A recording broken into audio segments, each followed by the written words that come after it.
Sebagaimana kita tahu, bahwa ASEAN terdiri dari 10 negara dan mempunyai berbagai julukan yang sesuai dengan karakteristik negara anggota masing-masing. Sebut saja Indonesia, yang dijuluki sebagai Zamrud Khatulistiwa. Demikian pula Filipina, dijuluki sebagai Mutiara Laut dari Orient. Lain daripada itu, perekonomian Filipina telah tumbuh pesat sejak tahun 2000-an, namun begitu, negara ini masih tergolong sebagai negara berkembang, dengan pendapatan per kapita rata-rata jauh lebih rendah dibandingkan negara-negara maju. Lebih jauh, soal wanita di Filipina, mereka populer dengan sebutan Kababayan sa Pilipinas. Rupanya, peran mereka mencakup beberapa hal, sebut saja dalam konteks budaya, standar, dan pola pikir Filipina. Sejatinya Filipina memiliki tujuan untuk menjadi bangsa dengan perempuan tangguh, dan secara langsung dan tidak langsung menjalankan unit keluarga, dunia usaha, lembaga pemerintah, dan haciendas. Sekalipun mereka umumnya menganggap diri mereka, dalam lingkungan masyarakat pasca kolonial yang didominasi laki-laki, namun perempuan Filipina hidup dalam budaya yang berfokus pada komunitas, dengan keluarga sebagai unit utama masyarakat, namun tidak selalu sesuai dengan stereotip tersebut. Bahkan, dalam struktur hierarki Filipina, adanya perbedaan kelas, anggapan pembenaran agama, serta hidup di negara berkembang secara global inilah, perempuan Filipina berjuang untuk mendapatkan rasa hormat. Dikomparasikan dengan wilayah lain di Asia Tenggara, semua perempuan di Filipina senantiasa menikmati kesetaraan yang lebih besar.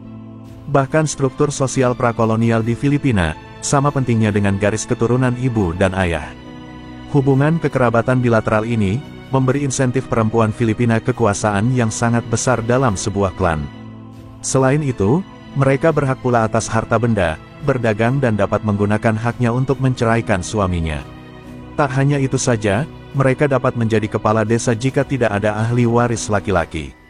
Sebelum kedatangan orang Spanyol, perempuan Filipina juga bisa mendapatkan status sebagai tabib atau pendeta tinggi dan ahli nujum. Dalam tinjauan historis, di era prakolonial, Filipina terdapat banyak perempuan yang berhak sebagai hara dan dayang, melalui kehadiran perempuan dalam kasta bangsawan menonjol dalam sistem kekerabatan di masyarakat Filipina. Tidak selesai sampai di situ saja. Ruanya perempuan Filipina modern telah banyak memainkan peran penting dalam keluarga Filipina. Biasanya mereka mampu menangani keuangan, bertindak sebagai pembimbing agama, dan juga dapat membuat semua keputusan penting dalam keluarga. Dulu, perusahaan dan dunia usaha umumnya mempekerjakan perempuan Filipina dengan gaji yang lebih rendah dan fungsi kesekretariatan. Ternyata saat ini, perempuan Filipina diberi kesempatan yang sama dengan rekan laki-laki mereka di dunia bisnis. Hal ini disebabkan oleh perubahan politik dan ekonomi di tingkat global dan nasional pada masyarakat perkotaan yang menyebabkan tumbuhnya industri berbasis ekspor dan sektor jasa, yang kemudian menciptakan lebih banyak peluang bagi perempuan Filipina. Setidaknya kurang dari sepertiga bisnis di Filipina dijalankan oleh perempuan Filipina. Telah banyak pengusaha perempuan Filipina di sektor perkotaan dapat ditemukan di sektor perhotelan, pemasaran, penerbitan, real estate, transportasi, konsultasi keuangan, perdagangan dan jasa, elektronik dan peralatan, dan banyak lagi.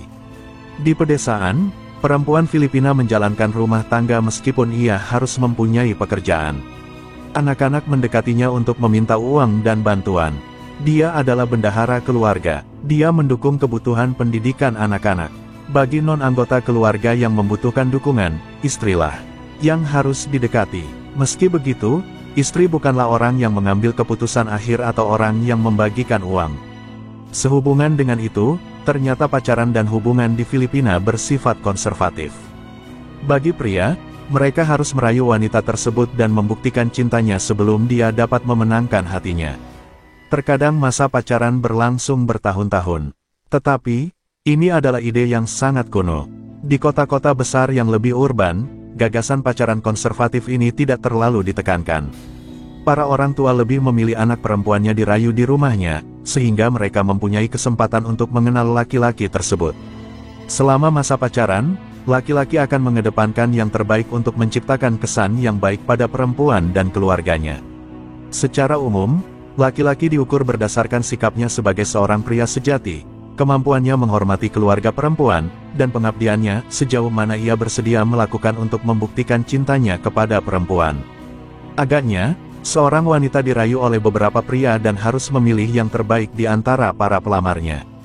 Pacaran dan hubungan tetap sama di daerah pedesaan dan perkotaan meskipun ada pengaruh barat modern. Filipina dan Kota Vatikan adalah satu-satunya negara di dunia yang melarang perceraian. Filipina mengizinkan perceraian bagi umat Islam.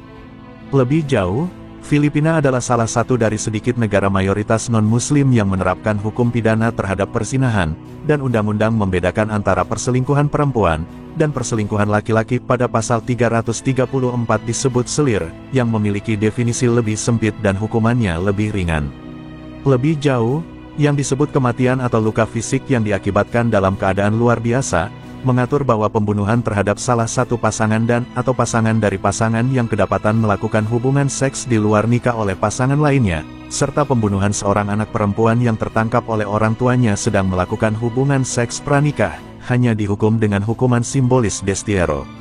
Undang-undang ini didasarkan pada Undang-Undang Spanyol kuno yang dicabut di Spanyol pada tahun 1963, Undang-Undang Kejahatan Nafsu, dan pada tahun 1978 Undang-Undang Perzinahan. Selebihnya, Filipina juga merupakan salah satu dari 20 negara yang masih menerapkan Undang-Undang Nikahi Pemerkosaan, yaitu undang-undang yang membebaskan pemerkosa dari hukuman jika ia menikahi korban setelah penyerangan. Lebih jauh, secara budaya di Filipina, perceraian dipandang negatif dan destruktif, karena tradisi yang menekankan bahwa keluarga adalah unit sosial inti, khususnya bagi istri orang Filipina. Bahkan, perceraian tidak dianggap sebagai solusi terhadap masalah apapun yang berkaitan dengan perkawinan karena hal itu menghambat perkembangan atau kemajuan unit dasar masyarakat. Oleh karena itu, suami istri wajib menyelesaikan segala permasalahan dalam batas-batas perkawinan.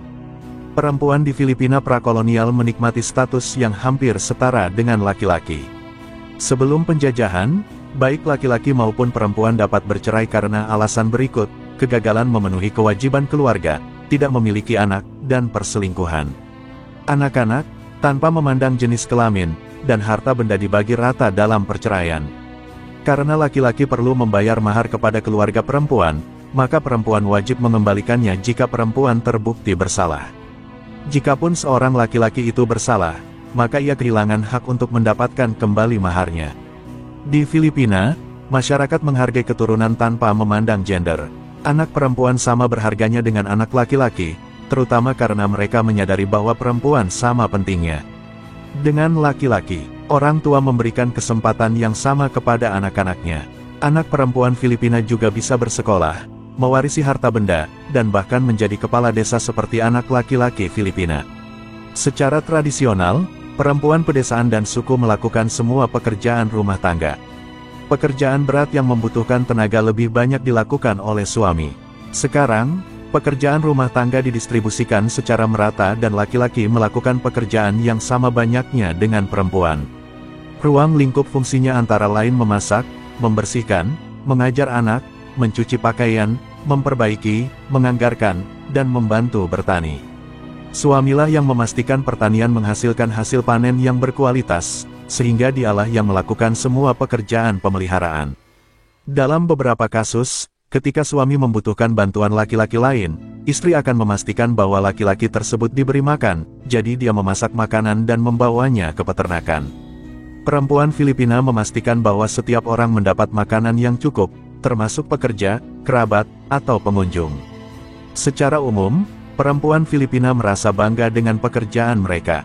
Mereka tidak merasa terasing dari pekerjaan rumah mereka karena mereka bekerja bersama, di sekitar, dan untuk keluarga mereka. Pola pikir yang berorientasi pada keluarga ini memberi mereka rasa bermartabat dan tanggung jawab. Keluarga dan anak-anak adalah prioritas utama dalam kehidupan sebagian perempuan Filipina. Selain melakukan pekerjaan rumah tangga, peran kontemporer seorang istri Filipina saat ini adalah memberikan dukungan keuangan dalam rumah tangga dengan mencari pekerjaan di pekerjaan dengan penghasilan lebih tinggi yang kemudian memperluas pekerjaan perempuan Filipina di luar rumah tangga.